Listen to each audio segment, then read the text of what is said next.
عزیز بھائیوں، انسان دنیا میں آتا ہے، پھر اس نے یہاں وقت گزارنا ہوتا ہے۔ کچھ لوگ ایسے ہوتے ہیں جو مقصد تو ہر بندہ ہی بناتا ہے کوئی نہ کوئی جینے کا، لیکن بہت سارے لوگ مقاصد حسنہ نہیں طے کر پاتے، اپنی ذات کے چنگل سے باہر نہیں آ پاتے۔ ان کی زندگی اپنے آپ سے شروع ہوتی ہے، اپنے اوپر ختم ہو جاتی ہے۔ اپنی تعمیر کیسے کی جائے، اپنے آپ کو شہرت کیسے دی جائے، اپنے آپ کا اس بات لوگوں کے سامنے کیسے کیا جائے، اپنے آپ کو ثابت کیسے کیا جائے، اسی میں وقت گزر جاتا ہے۔ یہ چیزیں چونکہ مقاصد حسنہ نہیں ہوتی، لہٰذا سوسائٹی کے اندر جو مؤثر چیزیں ہوتی ہیں، جن کی تاثیر ہونی ہوتی ہے، وہ پیدا نہیں ہوتی۔ جب آپ صرف اپنی ذات کے چکر میں رہتے ہیں تو پھر ظاہر ہے اگر آپ اس چکر میں ہیں تو سامنے والا بھی اسی معاملے میں ہے۔ امام غزالی رحمۃ اللہ علیہ نے بڑی سادی بات کی، کسی نے کہا حضور لوگ مخلص نہیں، تو آپ فرمانے لگے اپنے آپ سے پوچھ لے، جتنوں کے ساتھ تو مخلص ہے اتنے ہی تیرے ساتھ لوگ مخلص۔ مختصر سی اور جامع سی بات ہے، اگر تو لوگوں سے نفع لینا چاہتا ہے، استعمال کرنا چاہتا ہے، تو لوگ بھی تیرے ساتھ اسی طرح ہی ہیں۔ جب زندگی میں انسان مقاصد کا تعین نہیں کرتا، یہ روزی روٹی کمانا، شہرت حاصل کرنا، مال کے پیچھے بھاگنا، یہ مقصد نہیں، یہ ذات کی لڑائی ہے۔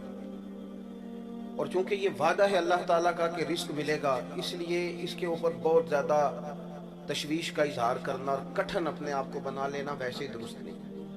مقاصد حسنہ اگر زندگی میں بنا لیے جائیں، جتنے مدارس دینیہ ہوتے ہیں نا، ان میں صرف علماء کی خدمات نہیں ہوتی۔ جتنا دین کا کام ہوا اس میں صرف علماء کی خدمات نہیں۔ یہ علماء میری بات کی تائید کریں گے، بہت سارے لوگ ایسے ہوتے ہیں جو کئی لاکھ کی زمین مفت میں وہ وقف کر دیتے ہیں مدارس کے لیے، اور مخیر حضرات کا بہت بڑا تعاون، ان لوگوں کے نام بھی نہیں آتے، ان کی پھٹیاں کم لگتی ہیں۔ یہ سارا ان لوگوں کے تعاون سے سلسلہ چلتا ہے، تو وہ بھی تو ایک مقصد رکھتے ہیں نا، وہ بھی تو ساتھ شامل ہوتے ہیں نا۔ بہت سارے لوگوں کو میں جانتا ہوں جنہوں نے بڑی بڑی درجنوں مساجد بنا دی، لیکن اپنا نام نہیں آنے دیا۔ کوئی مقصد تو طے کیا نا زندگی میں۔ میں مسجد کے اندر نا نماز کے بعد فجر کے تھوڑی سی بات کے لیے جایا کرتا تھا، تو میں کئی دفعہ واپس لوٹتا، اشراق چاشت کا وقت قریب ہو جاتا، تو ایک بوڑھے بابا جی سائیکل پہ آتے، ہماری مسجد کے گلے میں 10-20 روپے ڈال جاتے۔ میں نے ان سے ایک دن کہا کہ آپ ہمارے محلے کے نہیں، یہاں کے قریبی لوگوں کو میں ظاہرہ جانتا ہوں، آپ کہیں باہر سے آتے ہیں، اور کئی دفعہ میں نے دیکھا ہے۔ وہ کہنے لگے مولوی صاحب میں ایک غریب آدمی ہوں، میری زندگی کا ایک مشن ہے کہ ہر مسجد میں میرے نام کی ایک اینٹ لگ جائے، تو میں نا 20 مسجدوں میں جاتا ہوں سائیکل پہ بیٹھ کے، تو چونکہ میرے پیسے بڑے تھوڑے سے ہیں، 20-50 روپے تو کسی کے ہاتھ میں دینا، کیا کسی کو دوں گا، میں گلے میں ڈال کے آ جاتا ہوں۔ آپ اپنی زندگی میں اگر مقاصد بنا لیں، یعنی تھوڑے دن پہلے خبروں میں ایک شخص رہا، وہ ایک بہت بڑے سرکاری عہدے سے فارغ ہوا ہے، اس نے بڑی بڑی گاڑیوں میں وقت گزارا ہے، اب اس نے ایک چاند گاڑی رکھ لی۔ وہ کرتا کیا ہے، مقدس اور آگ کٹھے کرتا۔ وہ کہتا ہے میں نے مقصد بنا لیا ہے کہ جس صفحے پر قرآن پاک کی آیت لکھی ہے میں نے اسے سنبھالنا ہے۔ مقاصد جب آپ طے کر لیتے ہیں، اس میں سفر میں کئی دفعہ سپیڈ بریکر بھی آئے گا، کئی دفعہ دشواری بھی آئے گی، دھند بھی آئے گی، آپ کو رستے بھی بند ملیں گے، لیکن شرط یہ ہے کہ آپ نے کوئی مقصد طے کر لیا۔ اگر تو طے کر لیا تو تھوڑی دیر کے بعد وہ دھند چھٹ جائے گی، بادل ہٹ جائیں گے، سورج نکل آئے گا، رستہ صاف ہو جائے گا، لیکن شرط یہ ہے کہ آپ مسافر ہیں کہ نہیں۔ قرآن مجید نے نا اس امت کے ذمہ مقصد لگایا ہے، فرمایا کنتم خیر امت اخرجت للناس، تم بہترین امت ہو، تمہیں لوگوں کے نفع کے لیے بنایا گیا ہے۔ تأمرون بالمعروف وتنہون عن المنکر، یہ جو بالمعروف ہے اس کا مطلب یہ ہے کہ تم نے سوسائٹی میں خیر عام کرنی ہے، اور یہ جو منکر ہے اس کا معنی یہ ہے کہ تم نے جو چیزیں بری ہیں اس سے سوسائٹی کو دور کرنا ہے۔ معنی کیا ہے، مسلمان کا وجود اس بات کی علامت بنے کہ جہاں مسلمان ہے وہاں اب خیر بٹے گا۔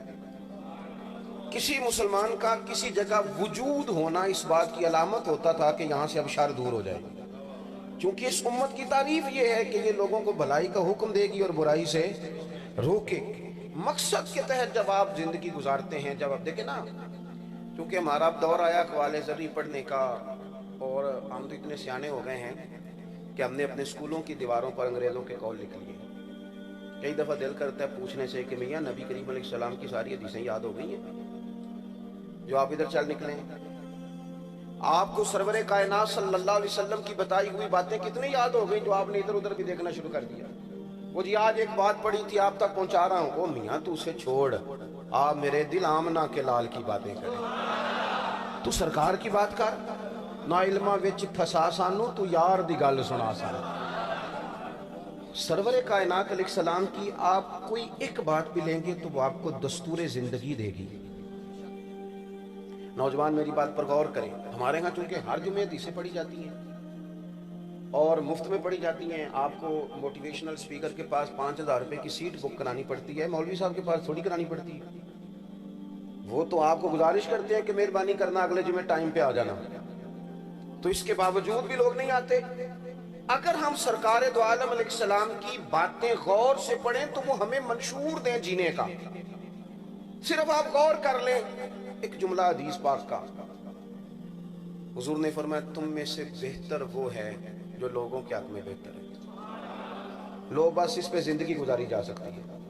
اس ایک جملے پر, سرکار کے اس ایک فرمان پر بندہ زندگی گزار سکتا ہے. حضور نے فرمایا تم میں سے بہتر وہ ہے جو لوگوں کے حق میں.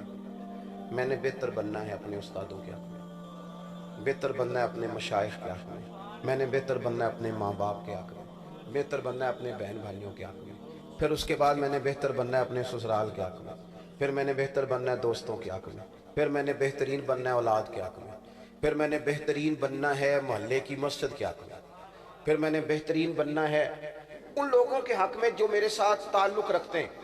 ایک بات پر آپ اپنی زندگی بتا سکتے ہیں, شرط یہ ہے کہ کوئی منشور مل جائے. کھانا پینا سونا گھومنا یہ تو میرے بھائی مجبوراً بھی لوگ کرتے ہیں.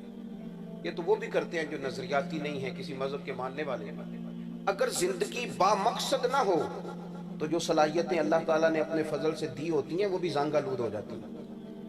بہت بڑے باصلاحیت لوگ, کمال سوچ رکھتے, کمال بولنے کی طاقت رکھتے, لیکن وہ ثابت کیا کر رہے ہیں؟ اپنا آپ بتا کیا رہے ہیں کہ میں بھی ہوتا ہوں.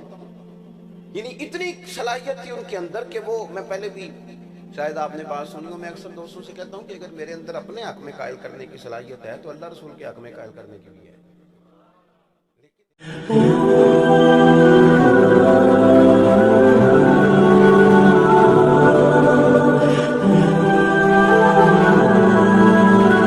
اگر آپ کو ایمان اور یقین حاصل ہو تو پھر دعا کریں اللہ اس پر استقامت عطا فرمائے, پھر اس پہ ڈٹ جائے.